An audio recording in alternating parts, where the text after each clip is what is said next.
Hey people on YouTube, hope you can hear me using another sound recorder on a different laptop. Anyways, speak up since it's really late and I wanted to speak with you. WWE TLC, tables, ladders, and chairs. Okay, first off, this was a 6 out of 10 pay-per-view. Um, not all the matches were great. Um, yeah, not all the matches were great. Allow me to speed Anyways, go ahead and quickly do this review, and as you can tell, as my picture thing, it is Daniel Bryan won the heavyweight championship. You know, later because I was marking out like a little girl right there. I put on Twitter like that I said that I was marking out like a little girl, and I put it on Facebook. So yeah. The first match was for the U.S. Championship belt. Ziggler coming as champion versus Zack. This was another that Zack Ryder was going to win because he's paved the way so far in this short little time with his petition and whatever. And since he's been getting noticed by his YouTube internet show, and everybody knows that Zack Ryder deserves to be champion. So he won it. This match was way too short, or I thought it was. And the good thing about it was that Vicky Guerrero was sent back halfway during the match. But yeah, the match happened too quickly. I give it about 3 stars though. Great match. You know it, Zack Ryder became U.S. champion whether you like it or not. Yeah, but that match, Cody Rhodes attacked Booker T backstage, and you should have seen Alicia Fox. She was like jumping up and down. She's like, oh my god, oh my god, like, oh my god, look at that. You know, so it was kind of weird. Anyways, next was for the WWE Tag Team Championship. Air Boom versus Primo and Epico with Rosa Mendez. It's an honor that Air Boom is gonna win. Epico and Primo. I haven't seen them much as a tag team. I think they've been competing on Superstars lately. I don't watch Superstars. Um, yeah, I don't think it's time for them to be a tag team champion. I've seen them compete once together with Hunico, but yeah, they're not ready. So yeah, everyone became champions. I give that match 2 stars, and it wasn't exciting for many reasons. Um, then there's a segment with Teddy Long as Santa and Hornswoggle comes in. He was being a little racist, if you were listening. And he's like, I don't remember Santa being black. Um, how would you know? Oh, who knows? Anyways, he was kind of being racist out there. Or it's probably just a joke, who knows. Um, then he gives him some book. I don't know what it was supposed to be about. And just drawing a line saying, I don't know what that is. Okay, next was for was a tables match, Wade Barrett versus Randy Orton. I wonder if this match gives you a chance for the World Championship, because I hope not after what happened tonight.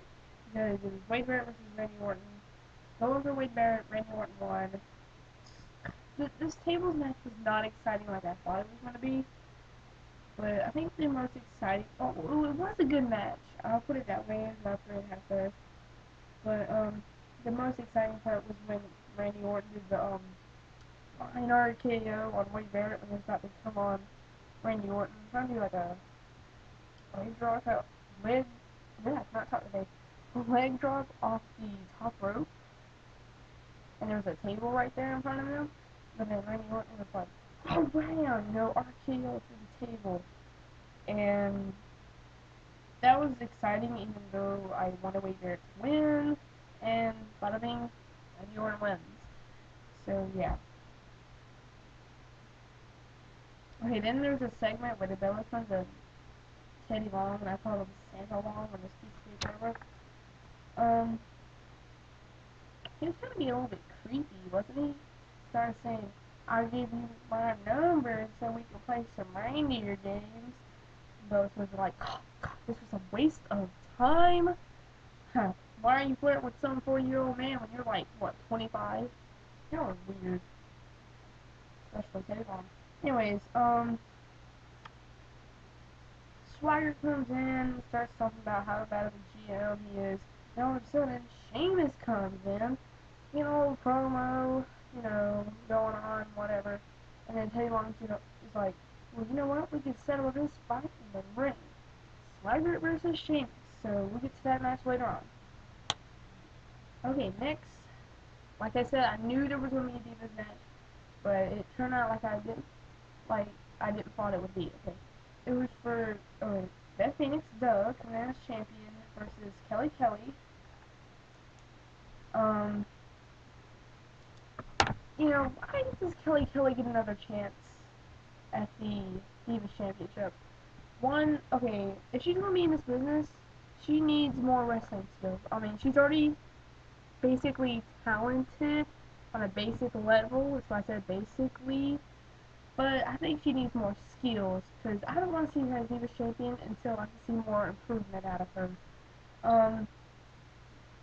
I see the same thing out of her all the time. And the only reason why they gave her this match was because she won Diva-licious of the Year. Seriously. It's just Diva of the Year. My goodness, that should have been for Beth Phoenix. Anyways, I give this match only about 2.5 stars because I thought Beth Phoenix was going to lose it because of how her and Natalya were losing lately, so I thought she was going to lose the title, but she didn't, so thumbs up for that. And, yeah. Okay, there was a segment where Cody Rhodes ambushed Booker T for the second time. He actually does it three times, actually. 2 times, actually. Never mind. It was 2 times. Okay. The next match was the Sledgehammer Ladder match. Kevin Nash versus Triple H. This match was not exciting like I thought it would be. It was like very slow because Kevin Nash and Triple H, even though they have been in ladder matches, they're not ladder match specialists, if you know what I mean. Triple H won, like I predicted he would, because there's no reason why Kevin Nash should win. And if they have Kevin Nash stick around after this match, I'm gonna be very pissed about it. Because this whole storyline is not exciting anymore, you know? And if it does continue, it's because of John Laurinaitis, you know? He's still behind the whole thing. Boo, durr. Anyways. But yeah, this shouldn't have been a lot of match. Just, you know. I do give it 3 stars and whatever. The match was a little bit brutal, a little bit. Even though everyone knows that Kevin Nash has bad knees. Well, he's had knee injuries, so his legs are pretty bad. And so Triple H works on him a little bit. Yeah, and so he takes that sledgehammer and whacks him in the knees a little bit. And then during the match, Kevin Nash does the click sign. He goes, like, click, man. You know, and then Triple H looks down at him. He's like, you know what? Suck it. Who cares? The hell with it. And then then I think he did the pedigree again for the second time, and he won the match. So, yep. Okay, the next match after that, very slow match, was Jack Swagger versus Sheamus. Very easygoing match, you know, just, you know, get this out of the way. Sheamus won, 2 out of stars. Next was for the Heavyweight Championship chairs match, pointless. But I want to take that back, even though a chairs match is pointless. It was actually pretty good, because, I'll tell you why I'm saying. Big Show won. Awesome sauce right there. I don't know what other words to describe it, because I can't think of big words, like everybody else can. But all of a sudden, Mark Henry attacks Big Show, and Big Show's down on the ground, passed out. He's like, after Mark Henry whacked him with a chair or whatever. And here comes Daniel Bryan. I was sitting here listening to music because this would be a little bit boring, and I was just writing down my notes. And then all of a sudden, I hear Daniel Bryan's music, so I kind of turned down my song I was listening to. I was listening to Bye Bye Bye by NSYNC, 90s boy band or whatever. Who cares? Anyways, here comes Daniel Bryan. He's like, I'm bashing you on Money in the Bank, blah, blah, blah, blah. And then he covers Big Show, 1, 2, 3, and here I am. I turn off the music, and I'm sitting here in my chair in front of my desk where the laptop is, marking out like a little girl, screaming really loud. I was like, oh my god, Daniel Bryan is heavyweight champion. Everyone thought he was going to cash in the Money in the Bank at WrestleMania 28 like he said he was. He didn't. He cashed it in tonight. Whoa my gosh. I put that on Twitter that I was marking out like a little girl, and on Facebook. That was the moment of this pay-per-view that I loved the most. There's some Daniel Bryan fans that do not like him, but get with it, he's a deserving champion. Boom, there you go. That's a wrestler for you that deserves a world title. Yeah. Okay. Let's just get past that because I'm running out of time. Next was for the Intercontinental Championship. This is Booker T. Booker T. Booker T does not need a shot at the Intercontinental title. If he comes into the ring, he deserves a world title match. So, yeah. So Rhodes wins. I'm glad he did. Give that 2.5 stars. Next was the Triple Threat Table Letters and Chairs match for the WWE Championship. CM Punk versus Vince versus Alberto Del Rio. During the match, CM Punk gets handcuffed twice. Like, oh my gosh, what's going on here, First time by Ricardo Rodriguez, then he gets handcuffed to the steel ring post. Then he actually loosens the middle ring or whatever, so he can get out of it. That was cool, Like, he's smart.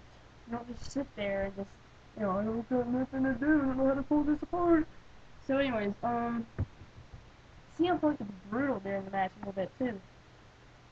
Yeah. And Ricardo, while Alberto Del Rio is out, Ricardo actually climbs the ladder, tries to reach for the championship. And Miz and Punk just push the ladder, and here's Alberto flying through the air, and he falls into the table. And me and a couple other Twitter people are like, oh my god, I think he's dead.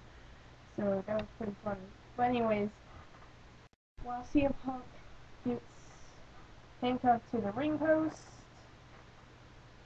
and then Miz and Del Rio are on the ladder and whatever, they're reaching for the championship. Then Punk loosens the ring and whatever. Then he climbs on the ladder with them, knocks them off and whatever, and he makes it to get the WWE Championship. That match right there was the match of the night, besides Daniel Bryan winning the World Championship. So I'll give this match 4 stars. It was the only match I was looking forward to anyways. But, yeah, this pay-per-view was 6 out of 10. Not gonna blab on about what should have been improved and whatever. A lot of things could have been improved. What a great pay-per-view. I would say it was better than Capital Punishment. And, that's pretty sad. And I think Overloaded was this year? I don't remember. But this pay-per-view was better than 2009's TLC, but last year's TLC, 2010, was way better, so yeah.